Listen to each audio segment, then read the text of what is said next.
Good morning, participants. This is Dr. Priya Sondhi, Associate Professor with School of Law, Bennett University, Greater Noida.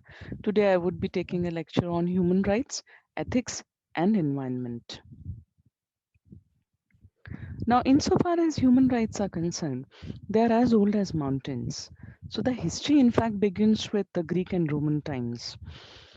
So, when it comes to Greek times, say, for example, we refer to plays like Antigone, which is a very interesting play, wherein a sister buried her slain rebel brother against the orders of the king. And when she was asked why she went ahead with it and she should be punished, she said, no, I should not be punished because what I did is to follow the. Yes, sir? Recording चल रही है। Yeah. So, what Antigone said is that I need not be punished because what I did was to follow the immutable laws of the god, which even king cannot violate. Similarly, if you refer to the Roman times, we see stories and references of scholars like Ulpian who said that it is all about natural laws. So, the natural laws assure to all human beings certain rights, whether they are Romans or not, which means he talked about equality when it comes to certain rights to people.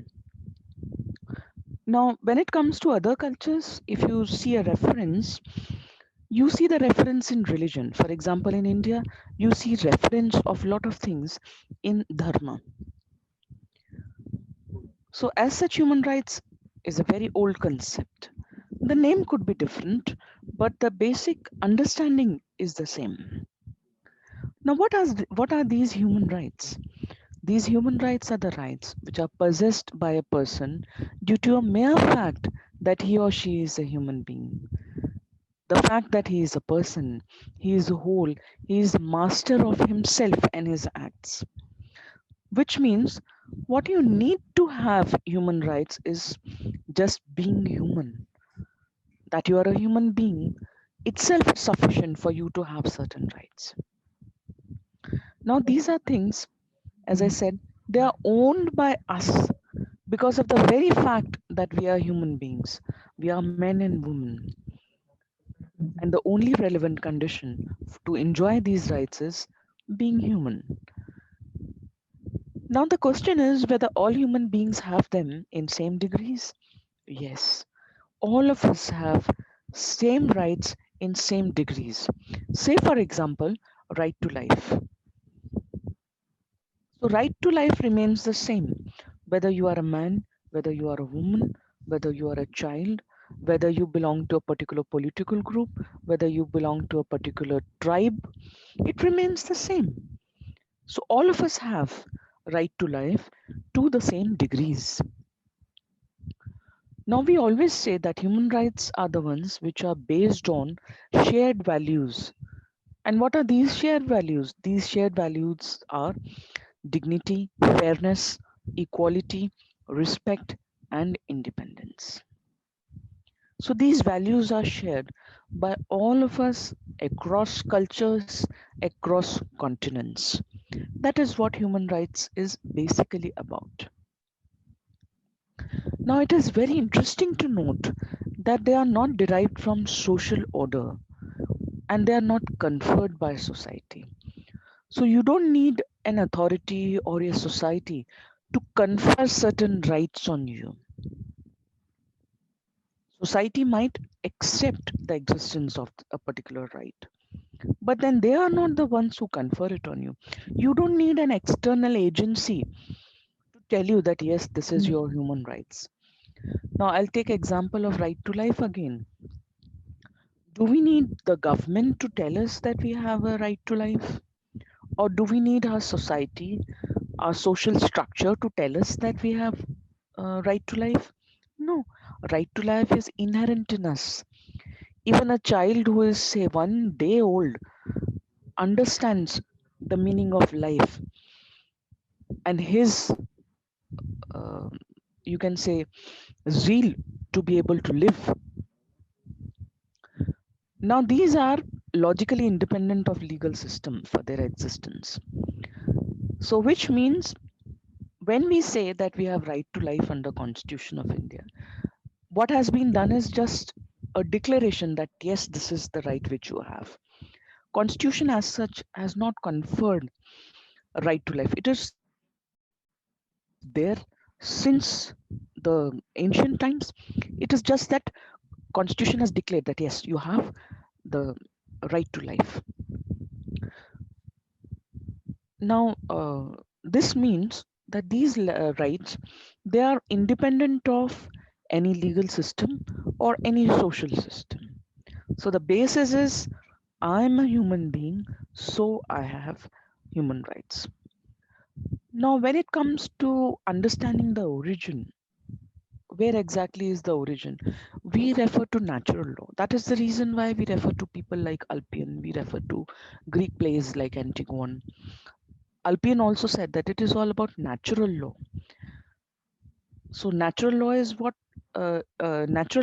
assures same rights to all, which means we get back to the theory of natural law, and we don't depend upon much upon the positive legal system which exists to be able to understand what is the nature of human rights.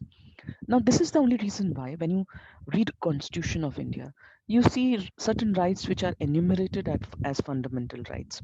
For example, right to life, then you have right to religion, then you have rights of minorities living in our country, and so on. So these are enumerated rights. But as you go through the readings of Constitution more, you understand that there are certain rights which have been declared very recently. Say, for example, the right of women against sexual harassment at workplace. This is not stated anywhere in Constitution of India, but then it was evolved. Similarly, right to privacy. It is not mentioned in Constitution of India. It is not enumerated in Constitution of India. But in India, we have these rights. We have right to privacy in India. Similarly, you can refer to other very interesting rights. Say, for example, right to sleep. Now you have right to sleep also.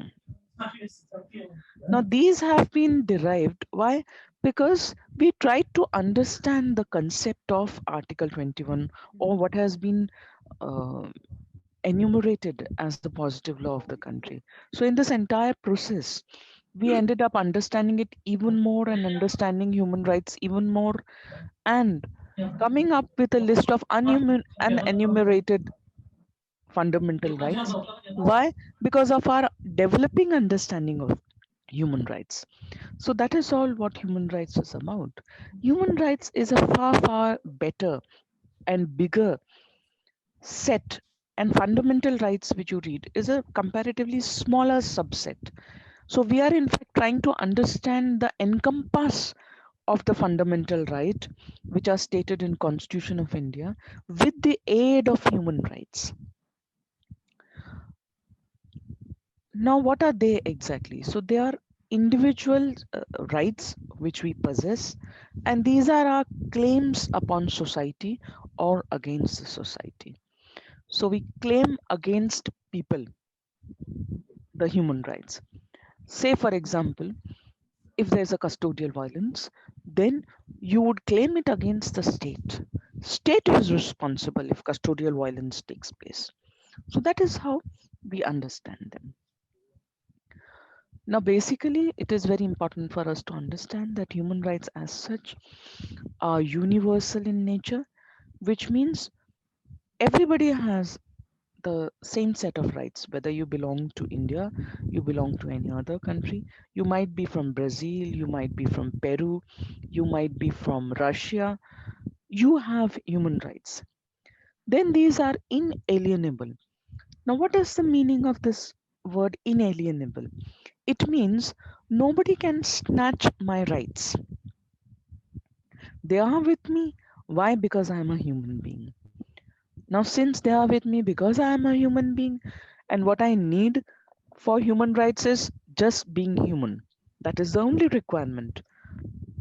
Now, because I'm a human being and I would remain human being only, you can't snatch them from me.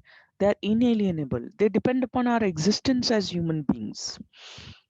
Then they are interdependent and indivisible, which means they are not dependent on any legal system as such. And you cannot just snatch away or divide them. They are equal and non discriminatory. So, when you are talking about human rights, you would not be talking about discrimination as such. If you are focusing on discrimination, then you are certainly not talking about human rights.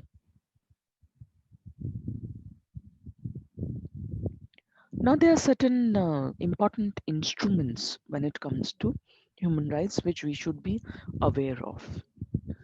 The most important instruments are three. First is the Universal Declaration of Human Rights. Now, when we see the Universal Declaration of Human Rights, we need to remember that this is called as the Magna Carta of Human Rights. This is the first instrument which came up post Second World War, when after the experiences of World War, it was thought that we need to be very clear about certain rights. So you see a list of 30 articles in UDHR wherein certain very basic human rights are written. And the president of the committee which drafted human rights, Eleanor Roosevelt, she said that this is the Magna Carta of human rights for the world to follow. Then later on, after some years, two covenants came up. So there's a covenant for civil and political rights, and there's a covenant for economic, cultural, and social rights. Now these three together, that is the Universal Declaration of Human Rights, the Covenant of Civil and Political Rights, and the Covenant of Economic, Cultural, and Social Rights. These three together are called as the International Bill of Human Rights. So we always start with reading of UDHR, which is Magna Carta of Human Rights. Then this Magna Carta of Human Rights plus these two covenants is called as the International Bill of Human Rights. Now there are other specific instruments also which came up later. Say for example, Convention for Rights of Child, or Convention for Migrants, or Convention when it comes to women, Convention against torture, and so on. They came later. But these three are the most important ones when it comes to a study of human rights. Now, when we study these three, there are certain other things which are very important and significant with them. The first thing is, if you are more interested in study of the beginning of human rights or the struggle for human rights, then you could be reading some more instruments. Say, for example, there's a Cyrus cylinder of 539 BC with certain rights which are mentioned there. Or you could be reading documents relating to individual rights. Say, for example, the Magna Carta of 1215, or the Petition of Rights of 1628, or you could be studying the US Constitution, so 1787, or a very significant development in France, the French Declaration of Rights of Man and of Citizen of 1789, or you could be reading US Bill of Rights of 1791. Now, these instruments are as such, all of them, whether it is Cyrus Cylinder or it is the US Bill of Rights, these are the written precursors to many of today's human rights documents. So, whenever we want to understand the real encompass of a particular right, we might get back to these instruments. Now, there's one more very significant thing which is important, and that is the theory of three generations of human rights, or three generation theory of human rights, which was started by a scholar called Karel Vesak. Karel Vesak was with UNESCO when he came up with this idea of the three generations of human rights. Now, what exactly is this? Now, if you look at these three important instruments, the understanding begins with the first generation of human right being the Covenant for Civil and Political Rights, or the rights which are mentioned in the Covenant. Then, what is the second generation of human rights? So, it is what is enshrined in the Covenant for Economic, Cultural, and Social Rights. Then, what is the third generation of human rights? So, third generation of human rights are the collective rights of people as a group. So, these two rights, that is the first and second generation, are individual rights. Then comes the group rights. So, rights of a particular ethnic group or rights of a particular political group, etc. They come later. Now, Karl Messick, as such, said that it is very important that people should, to begin with, get their civil and political rights.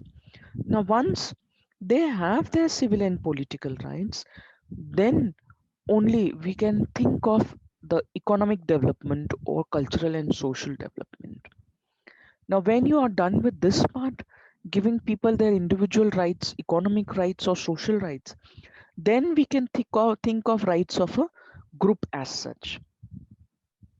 So, this theory is a very contested one in the sense not many people are very comfortable with this concept for the simple reason that you cannot come up with this distinction that you should get your civil and political rights first, and then only you can think of economic rights or cultural rights, and then only later on you can think of group rights.